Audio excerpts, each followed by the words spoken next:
The Tennessee Titans won their second preseason game of the year, but all eyes were on Malik Willis, who delivered a up and down performance, to say the least. We'll discuss on today's edition of Locked On Titans.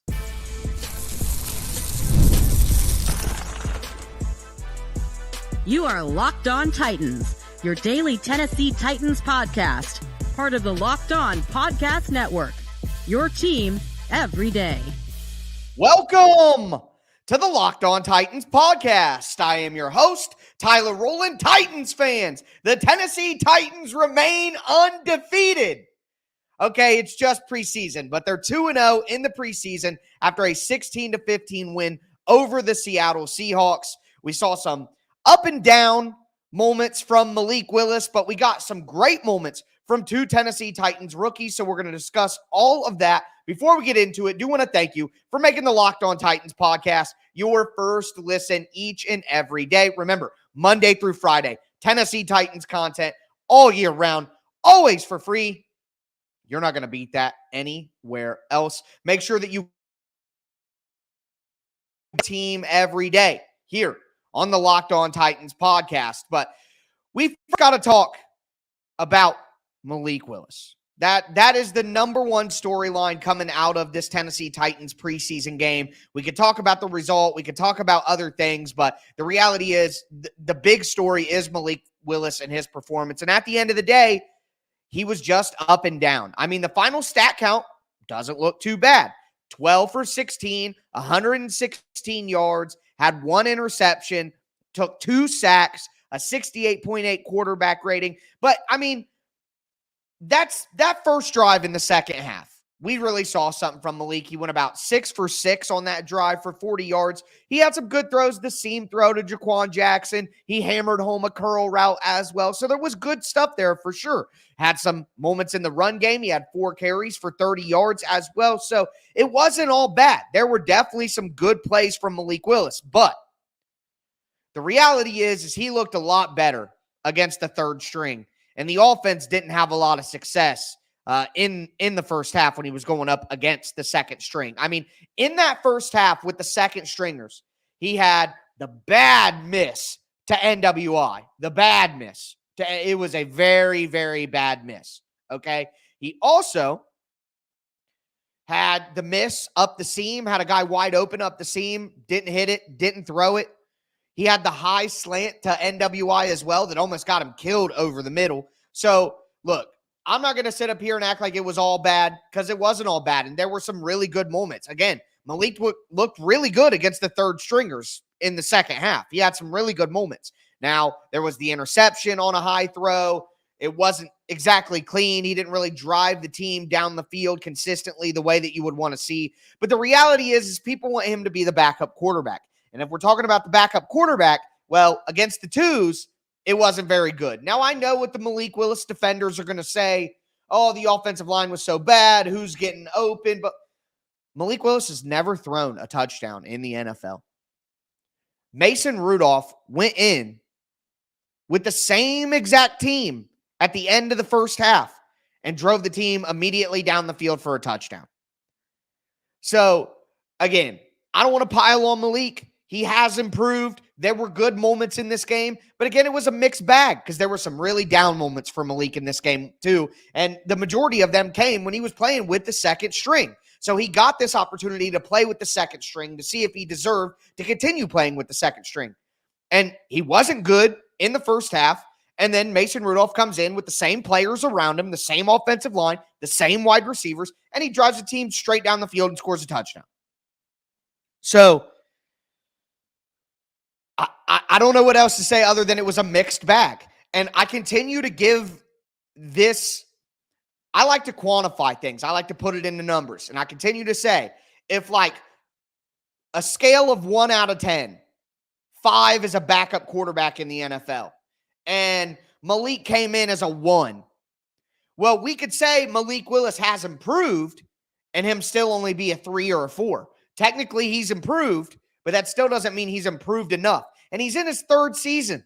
Like, I just don't know what else to say. They could keep him as the third string quarterback. They could keep him on the roster, continue to develop him this season and see what happens. But I mean, it was just up and down. It wasn't the stellar performance that he needed to really put his name in that conversation for backup quarterback. That's just the reality. And also, let me just say this. The offensive line in the first half did not play well. When Malik was in the first half, the offensive line did not play well. But Malik also didn't play well. If you can't accept that both those things can be true at the same time, if you can't admit that the O-line was bad, but Malik didn't handle his part of the bargain either, if you can't admit that, then I can't have a lot of conversations with you, because you can't just have it to where it's only one person's fault. Look, the O-line played bad when Malik was in the first half, but Malik didn't play good either. Again, if you can't admit that both of those things can happen at the same time, I don't know what to tell you, you know? Now, I want to talk about some other stuff on offense, okay? Jah'Quan Jackson, the famous Jett Jackson, was fantastic in this game. 4 catches, 57 yards. He led the team in both categories, tied for catches with Jabari Small, who left with a concussion, but had a 24-yard catch, caught every pass that was thrown his way, 4 targets, 4 catches. You look also at some of the returning stuff. Had a 19-yard kick return. Had a 14-yard punt return, which is a very good return. Jah'Quan Jackson is a player, folks. Jah'Quan Jackson, Jett Jackson, as I like to call him, the famous Jett Jackson, which people of my age probably get that reference very strongly. But I just couldn't be more impressed with Jah'Quan. He had a great week of practice, made multiple big plays in practice, and he's continued that forward. Also, just some other notes on offense. The second string tackles were bad. Jalen Duncan and John Ojukwu, they took turns. One gave up a sack, and then the other one gave up a sack. One got a false start, and then the other one got a false start. Like, both of them were bad. The Titans do not have depth at offensive tackle. I mean, it was hard enough to get 2 starting offensive tackles. They had to draft one in the first round with their 7th pick and immediately become a starter. So obviously the depth wasn't good anyways. But yeah, it looked rough out there throughout the first half. Also, you got to give Julius Chestnut his credit. Chestnut had some pretty decent runs out there. I think, he had 13 carries, far and away, basically double what anybody else had for 45 yards, 3.5. Again, I'm just not very impressed by the running backs outside of the Titans' top 2. We could argue Chestnut or Haskins or what. I don't think either of them are very good. So whatever. You know, Hassan Haskins is way better on special teams. I still think Hassan Haskins is truly the third running back, not in terms of running the ball, but like RB3 on the depth chart. It's going to be Hassan Haskins, in my opinion.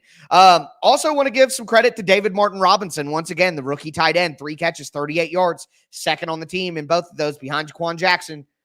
Had that good 18-yard catch on the final field goal drive to give the Titans the win. I like DMR, man. I really do. Finally, I'm just going to give credit to NWI. Nick Westbrook-Akine. He's inevitable. He's the Thanos of the Titans. Like, you just can't stop him. He's always there. I saw everybody throwing a fit. Like, why is Treylon Burks not playing, but NWI is? Well, Burks is more important. And then I had somebody say, how can you say that Burks is more important? That's your opinion.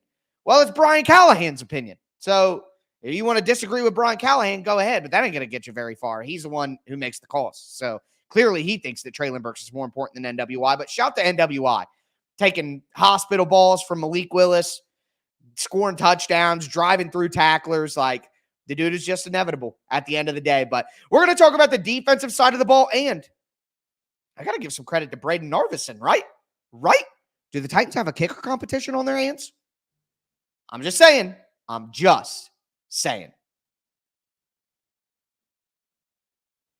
Before we continue, I do want to let you guys know that today's episode is sponsored by BetterHelp.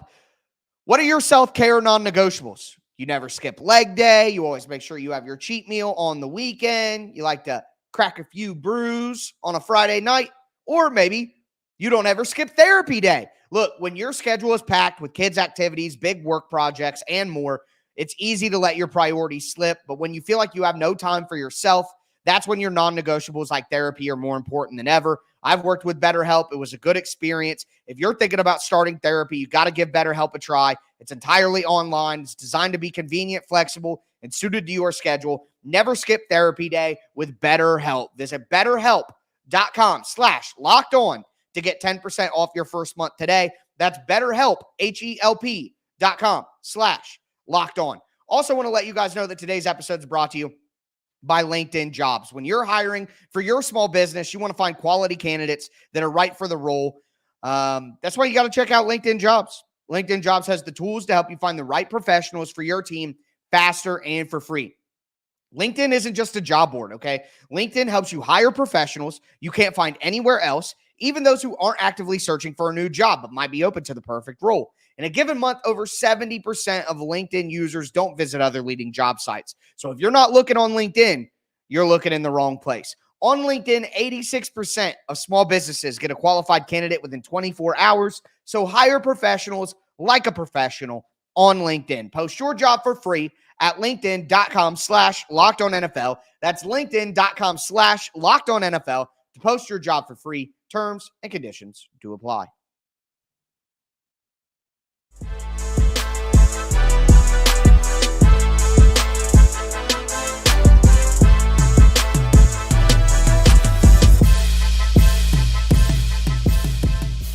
Titans fans, we are going to cap off this preseason recap edition of the Locked On Titans podcast. We talked about Malik Willis and some notes on the offensive side of the ball. Now I want to talk about the defensive side of the ball and special teams as well. Before I do, thank you again for making Locked On Titans your first listen each and every day, Monday through Friday. Tennessee Titans content, always for free. Make sure that you get subscribed, stay subscribed. It's your team every day. Tomorrow, I will have another episode out. It'll be our first official episode of the week. Going to look at the backup quarterback competition. Going to look at the wide receiver competition. Going to look at the kicking competition a little bit as well. I think I'm going to do an updated 53-man roster prediction now that we're through 2 weeks. And then the Titans have practice this week again. So a lot of content coming your way. On defense, Jaylen Harrell. There's nothing else to talk about on defense, or nothing else that could be the lead topic on defense than Jaylen Harrell. Jaylen Harrell had 3 tackles. He had 2 sacks. I mean, the rookie looks great. The Titans played more nickel in this game than they did last week against San Francisco. Against San Francisco, it was a lot of base personnel, like 3-4. In this game, they played a lot of nickel, with 4, 2, and then 5. And in that scenario, it allowed Jaylen Harrell to be more on the line of scrimmage, whereas last week, he was kind of as an off-ball linebacker at points, overhang over the slot. He was kind of off the ball. This week, it was Jaylen Harrell on the ball all the time, and he had a good power-to-speed rush on his first sack, really good effort on the second sack, where really it was a coverage sack, but that's the kind of player I think Jaylen Harrell can be. On Twitter during the game, I compared him to Bud Dupree.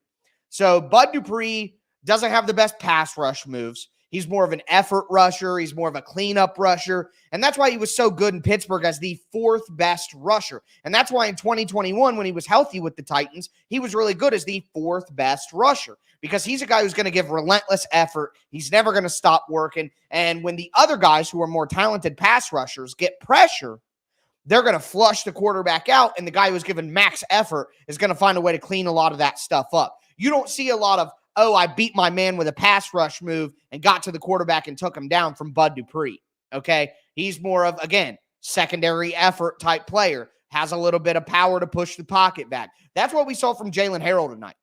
He, again, speed to power, get hands in the chest of the offensive lineman, driving him into the lap of the quarterback, playing with excellent effort, going to the whistle. Like, that's the kind of stuff that's going to get Jaylen Harrell not only on the roster, but the edge 3 spot, in my opinion. He's been impressive. And he's had an excellent training camp. And tonight, him having some more pass rush production is exactly what Brian Callahan asked from him. So, got to give a lot of credit to Jaylen Harrell. You got to be so excited about what the 7th-round rookie is going to be able to give the Titans defense. And again, he's a 7th-round rookie. So, imagine next year or the 3rd year, Jaylen Harrell is going to be a player for the Titans. It's kind of like how I feel about Jett Jackson on the offensive side. You have Jett Jackson, you have Jaylen Harrell, two late-round players who both look pretty good. They look like they can contribute. So I'm just really hype about Jaylen Harrell. And to tell you the truth, those are my 3 film breakdowns this week on Locked on Tic Tac Titans. I'm going to do Malik and then Jackson and then Harrell. So there you go. Anyways, Isaiah Iton, the Titans' undrafted free agent rookie interior defensive lineman out of Penn State. I thought he had a pretty good game. He had a sack as well. He was being disruptive. And the Titans definitely do need some more help on the interior defensive line. So if Iton were to step up, that would be great. Trey Avery just isn't good. Like, I'm sorry. I feel bad. He just, Trey Avery just, man, I know that they want him to pan out. They're giving him so many reps. He just keeps getting done. He was getting beat by some dude named Aesop Winston. Like, Aesop's Fables? What are we talking about here? Aesop Winston is dusting Trey Avery all game long? Give that spot to Gabe Judy Lawley. Heck, give it to Caleb Farley in the blind. I don't care. Just, man, Trey Avery just can't. He just can't do it. I'm sorry. He just can't.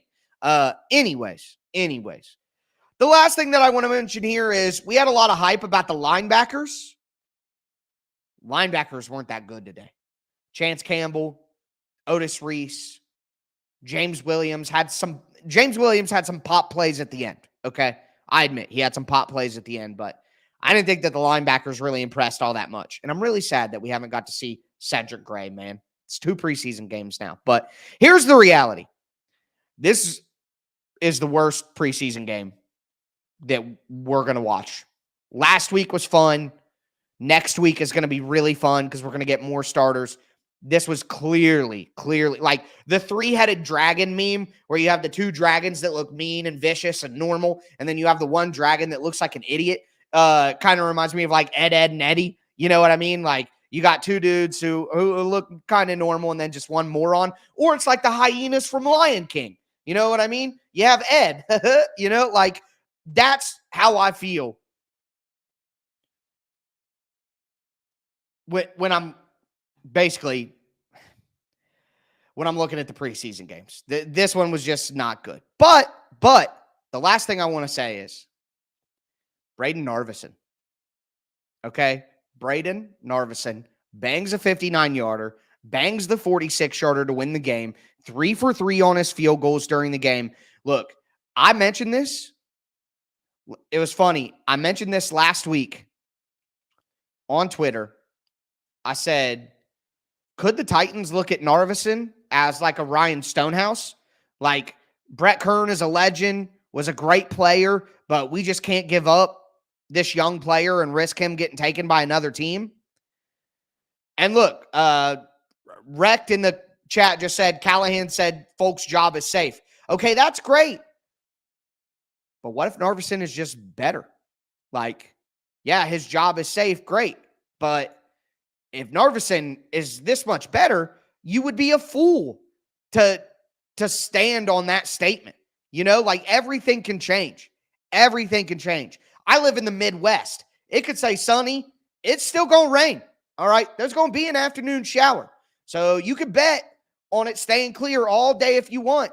But I've been in the Midwest a long time, folks. And I know there's going to be a pop-up afternoon shower in the summertime.